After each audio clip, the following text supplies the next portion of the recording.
Hello, friend. So, welcome to my new YouTube channel that is Math Fundamental by Sumesh sir. और आज के video में आपका सबका स्वागत है। और आज का हमारा वीडियो होने वाला है, जैसे कि आप बोर्ड पे नाम देख रहे हो, introduction to algebra. Introduction to algebra ये 6 स्टैंडर्ड से स्टार्ट होता है। 6 स्टैंडर्ड में ये टॉपिक है। और इस टॉपिक में बेसिक चीजें इंक्लूड होती है, जैसे टर्मिनोलॉजी है, कुछ अलजेब्रा की टर्मिनोलॉजी है, उस टर्मिनोलॉजी को क्या, किसको क्या कहते हैं, वो बेसिक चीजें यहाँ पर इंक्लूड होने वाली है। तो अलजेब्रा की शुरुआत ही जब हम देखते हैं तो अलजेब्रा जो है, इसकी शुरुआत जब हुई थी तो अरेबियन मैथमेटिशियन अल ख्वारिज़मी इन्होंने अलजेब्रा की शुरुआत की थी। और उसमें अरेबियन वर्ड अल जबर से इसका शुरुआत हुआ। अल जबर से अलजेब्रा बना और ऐसे करके इंट्रोडक्शन हुआ अलजेब्रा का। और अलजेब्रा क्यों इंट्रोड्यूस किया गया, तो बहुत सारे मैथमेटिकल फार्मूले हैं, बहुत सारे मैथमेटिकल रूल्स है, इसको जनरलाइज करने के लिए, इसको थोड़ा जनरल फॉर्म में लिखने के लिए। For example, area of rectangle अगर लिखते हैं हम, एरिया ऑफ रेक्टेंगल लिखते हैं तो हमें पता है कि रेक्टेंगल इस टाइप का होता है और इसमें एक लेंथ होती है और एक ब्रीड्थ होती है। तो एरिया ऑफ रेक्टेंगल लिखने के लिए हमने फार्मूला बनाया है L इंटू बी। तो ये जो L और B अल्फाबेट यूज किए हैं, तो इसको जनरलाइज कर लिया। नहीं तो हर बार नंबर यूज करेंगे तो वो समझ में नहीं आएगा, इसीलिए इसको जनरलाइज करने के लिए हमें अलजेब्रा का यूज करना पड़ा। ठीक है। और अलजेब्रा उसमें आगे इवॉल्व हो गया। तो इसी तरह से अलजेब्रा में फिर अगर हम देखेंगे तो आज के टॉपिक में हम क्या क्या देखेंगे, तो एक्सप्रेशन, इक्वेशन, ये सब यहाँ पर देखने वाले हैं। तो अलजेब्रा में पहले तो एक्सप्रेशन क्या होता है, algebraic expression. Algebraic expression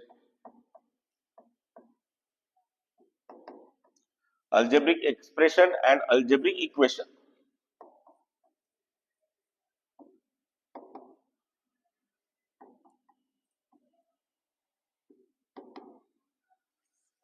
so algebraic expression and algebraic equation. तो एक्सप्रेशन से हमको पता चलता है कि अगर हम कुछ भी स्टेटमेंट बोलते हैं तो उसके ऊपर हमारे कुछ एक्सप्रेशन होते हैं। ठीक है। तो उसी तरह से मैथमेटिक्स में भी, सपोज अगर मैंने स्टेटमेंट लिखा कि sum of A and B, statement लिखा sum of A and B, तो ये एक स्टेटमेंट है, इसको मैथमेटिकली एक्सप्रेस कैसे करेंगे, तो ए प्लस बी, सम मतलब हमें पता है, सम मतलब एडिशन, तो ए प्लस बी, इसको हमने एक्सप्रेस कर लिया, तो ये हो गया मैथमेटिकल एक्सप्रेशन। और इसमें अल्फाबेट यूज करते हैं, इसीलिए ये क्या हो गया, अलजेब्रिक एक्सप्रेशन।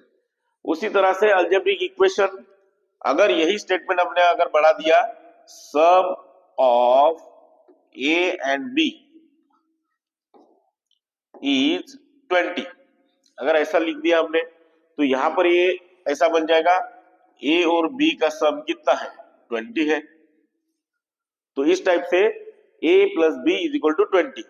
तो अल्जेब्रिक इक्वेशन किसको बोलेंगे, कि जिसमें अल्फाबेट तो यूज हो ही रहे हैं, साथ ही साथ यहाँ पर इक्वल का साइन यूज हो रहा है। कौन सा साइन यूज हो रहा है, इक्वल का साइन यूज हो रहा है। तो ये जो इक्वल का साइन आ रहा है, इस इक्वल के साइन के लिए इसको बोलते हैं इक्वेशन। ठीक है। इसका मतलब लेफ्ट साइड और राइट साइड जो है वो दोनों भी क्या है, इक्वल है। तो ये इक्वल का साइन इसका मीनिंग होता है। तो इसी टाइप से इक्वेशन और एक्सप्रेशन दोनों आपने देख लिए। और इस इक्वेशन और एक्सप्रेशन में यहां पर ये जो आ रहा है ए बी, यहां पर आया ए बी एंड 20 आया, तो ये सारे जो फैक्टर है इसको बोलते हैं टर्म। इसको क्या बोलते हैं, टर्म। तो इसमें 1 एंड 2 टर्म्स आ गई, यहां पर भी 3 टर्म्स आ गई, ए बी एंड 20। तो टर्म जो है वो दो टाइप के होते हैं, एक होता है कांस्टेंट टर्म और दूसरा होता है वेरिएबल टर्म।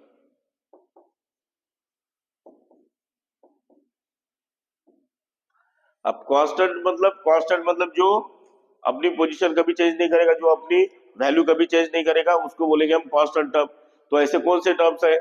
तो 1 2 3 4 ऐसे सारे। तो ऑल नंबर्स, हम यहां पर बात कर रहे हैं all numbers are constant. Numbers मतलब सारे नंबर्स आ गए, उसमें होल नंबर आ गया, नेचुरल नंबर आ गया, उसमें इंटीजर आ गया, उसमें फ्रैक्शन आ गया, उसमें डेसिमल आ गया। तो सारे नंबर्स जो है वो क्या कहलाएंगे? कांस्टेंट टर्म्स कहलाएंगे। और वेरिएबल, तो वेरिएबल में जितने भी अल्फाबेट सिंबल्स जो है, जो अपनी वैल्यू चेंज करते रहेंगे। फॉर एग्जांपल अभी हमने देखा a+7 लिख लेंगे। तो a+7 इज इक्वल टू 20 अगर होगा तो a की वैल्यू यहां पर क्या आएगी? 20-7। यहाँ पे प्लस इधर जाएगा तो माइनस हो जाएगा, तो a की वैल्यू हो जाएगी 13। तो यहाँ पर a की वैल्यू 13 आई, लेकिन यही इक्वेशन अगर हमने दूसरा लिखा a-7 इज इक्वल टू 20, तो a इज इक्वल टू हो जाएगा 20+7। तो a इज इक्वल टू हो जाएगा यहाँ पर 27। तो यहाँ पर इस इक्वेशन में a की वैल्यू 13 आई और इस इक्वेशन में a की वैल्यू 27 आई। इसका मतलब जो अल्फाबेट है जो हम यूज कर रहे हैं किसी इक्वेशन में, एक्सप्रेशन में, उसका वैल्यू हमेशा चेंज होते रहेगा। ठीक है, उसका वैल्यू चेंज होते रहेगा, इसीलिए उसको क्या बोलते हैं? वेरिएबल। वेरिएबल मतलब जो हमेशा अपनी वैल्यू जो है वो चेंज करते रहे, वैरी होते रहेगा। तो सारे जो लेटर्स है वो सारे लेटर्स को क्या कहेंगे हम? वेरिएबल। सारे लेटर्स को वेरिएबल कहेंगे हम। तो इस टाइप से दो टर्म होती है, constant terms and variable terms. Again terms के लिए लाइक टर्म भी होता है, like term and unlike term. Like term and unlike term, ज्यादातर बच्चे इसी में कंफ्यूज होते हैं, लाइक टर्म किसको कहना और अनलाइक टर्म किसको कहना। तो लाइक टर्म में व्हेन सेम वेरिएबल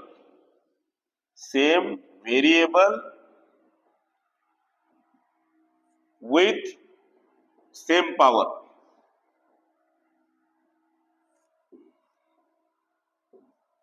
ठीक है, पावर को अगेन हम डिस्क्राइब करेंगे। तो same variable with same power. For example जैसे a अगर है तो a, तो उसके साथ 2a रहेगा, 3a रहेगा, मतलब ये सारे क्या हो गए? लाइक टर्म हो गए। a है, 2a है, 3a है।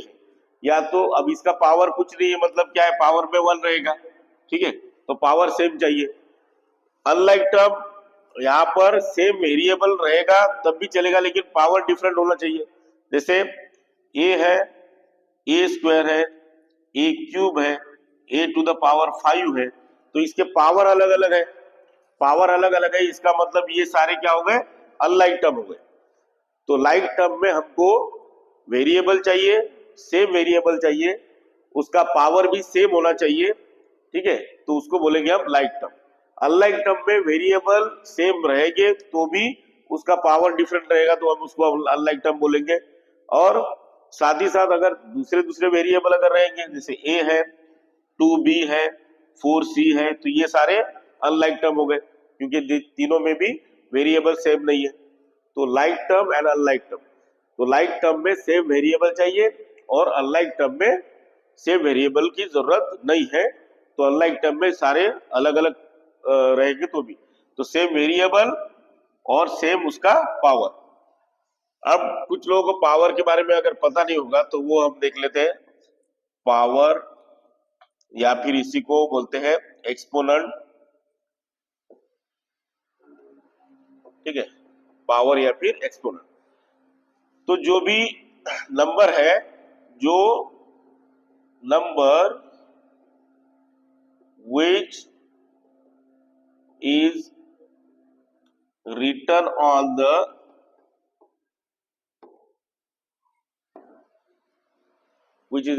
the upright position of any number or variable.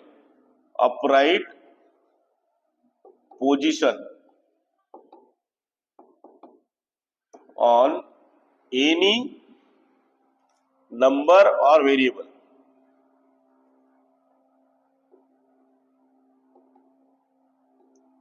For example, a to the power 5 लिखा हमने, तो a है a की अपराइट पावर, अपराइट पोजीशन, ऊपर में राइट पोजीशन पे जो नंबर लिखा जाता है उसको क्या बोलते हैं हम, पावर।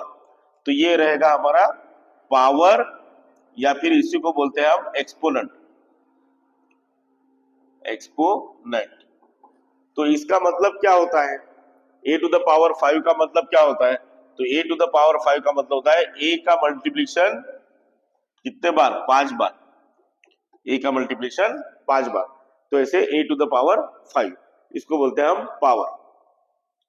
तो यहां तक आपको लाइक टर्म, अनलाइक टर्म और उसमें पावर, अगर ये पावर सेम सेम होगा, अगर यहाँ पर 2a raise to the power 5, 7a raise to the power 5, 1/2a raise to the power 5, 6.5a raise to the power 5, अगर ऐसा है तो यहाँ पर सबका a वेरिएबल है और सबका पावर क्या है, 5 है।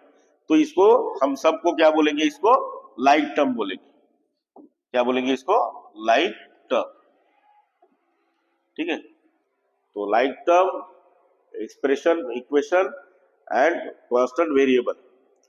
उसके बाद हम दूसरा देखते हैं कि कोएफिशिएंट, कोएफिशिएंट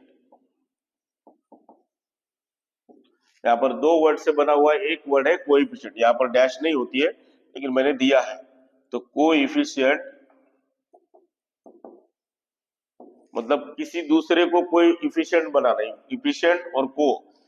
तो कोएफिशिएंट जो है जैसे 2a है, तो यहाँ पर 2 एंड a ये एक टर्म हो गई, और 2 और a के बीच में कोई साइन नहीं होता, मतलब क्या होता है, मल्टीप्लिकेशन होता है 2a।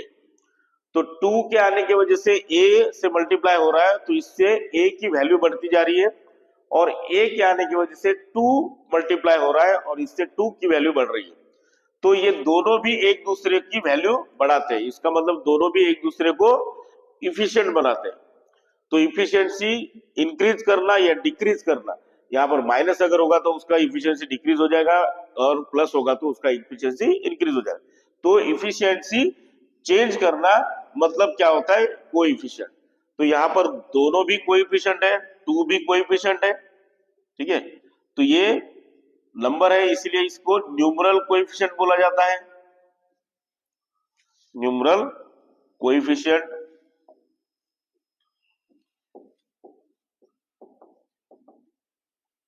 और ए भी कोएफिशिएंट है, क्योंकि इसको लिटरल कोएफिशिएंट बोला जाता है, लिटरल कोएफिशिएंट।